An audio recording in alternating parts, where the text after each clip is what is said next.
नमस्कार दोस्तों, धार्मिक तथ्य में आपका स्वागत है। दोस्तों, हर मनुष्य के लिए आश्चर्य का विषय है कि जगन्नाथपुरी के मंदिर में भगवान श्री कृष्ण के साथ राधा क्यों नहीं है, और दूसरा कि तीनों भाई बहन की आंखें इतनी फैली हुई क्यों हैं।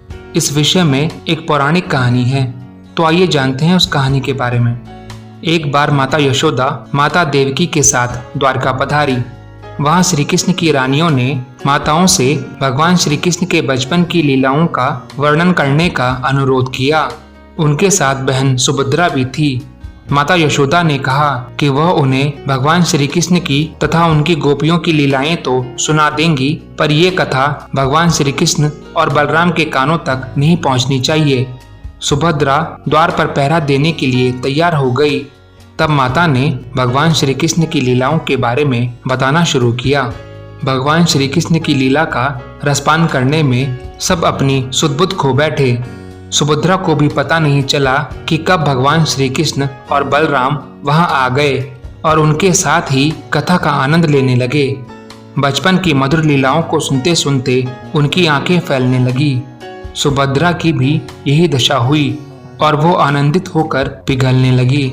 उसी समय नारद जी वहां पधारे। किसी के आने का एहसास होते ही माताओं ने कथा रोक दी। नारद जी भगवान श्री कृष्ण संग बलराम और सुभद्रा के ऐसे रूप को देखकर मोहित हो गए और बोले, हे भगवान, आपका यह रूप बहुत सुंदर है। आप इस रूप में सामान्य जन को भी दर्शन दें। तब भगवान श्री कृष्ण ने कहा कि कलयुग में वह इस रूप में अवतरित होंगे।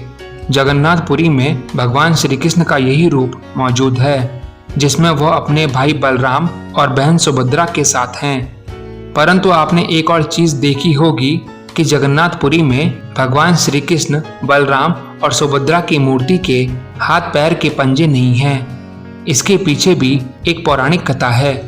पौराणिक कथा के अनुसार भगवान जगन्नाथ की नीलमणि से निर्मित मूर्ति एक पेड़ के नीचे मिली थी। यह इतनी चकाचौंध करने वाली थी कि धर्म ने इसे पृथ्वी के नीचे छुपाना चाहा, लेकिन मालवा नरेश इंद्रद्युम्न को स्वप्न में यही मूर्ति दिखाई दी। तब उसने कड़ी तपस्या की। उसकी तपस्या से भगवान विष्णु प्रसन्न हुए और उन्होंने इंद्रद्युम्न को बताया कि वह पुरी के समुद्र तट पर जाए। वहां उसे एक लकड़ी का लट्ठा मिलेगा। उसी लकड़ी से वह मूर्ति का निर्माण कराए। राजा इंद्रद्युम्न पुरी के समुद्र तट पर गए और उन्हें वहां लकड़ी का लट्ठा मिल गया। तभी विश्वकर्मा मूर्तिकार के रूप में राजा के सामने उपस्थित हो गए, किंतु उन्होंने राजा से यह शर्त रखी कि वे 1 महीने में मूर्ति तैयार कर देंगे, परंतु तब तक वह एक कमरे में बंद रहेंगे और राजा या कोई भी उस कमरे के अंदर नहीं आएगा। महीने के अंतिम दिन जब कई दिनों तक कोई भी आवाज नहीं आई, तो उत्सुकतावश राजा ने कमरे में झांका और वह वृद्ध कारीगर द्वार खोलकर बाहर आ गया और उसने राजा से कहा कि मूर्तियां अभी अपूर्ण हैं, उनके हाथ अभी नहीं बने थे। यह सुनकर राजा को बहुत अफसोस हुआ। तब मूर्तिकार ने राजा को बताया कि यह सब देववश हुआ है और यह मूर्तियां ऐसी ही स्थापित होकर पूजी जाएंगी। तब वही तीनों जगन्नाथ, बलभद्र और सुभद्रा की मूर्तियां मंदिर में स्थापित की गई। तो दोस्तों, इस वीडियो में इतना ही।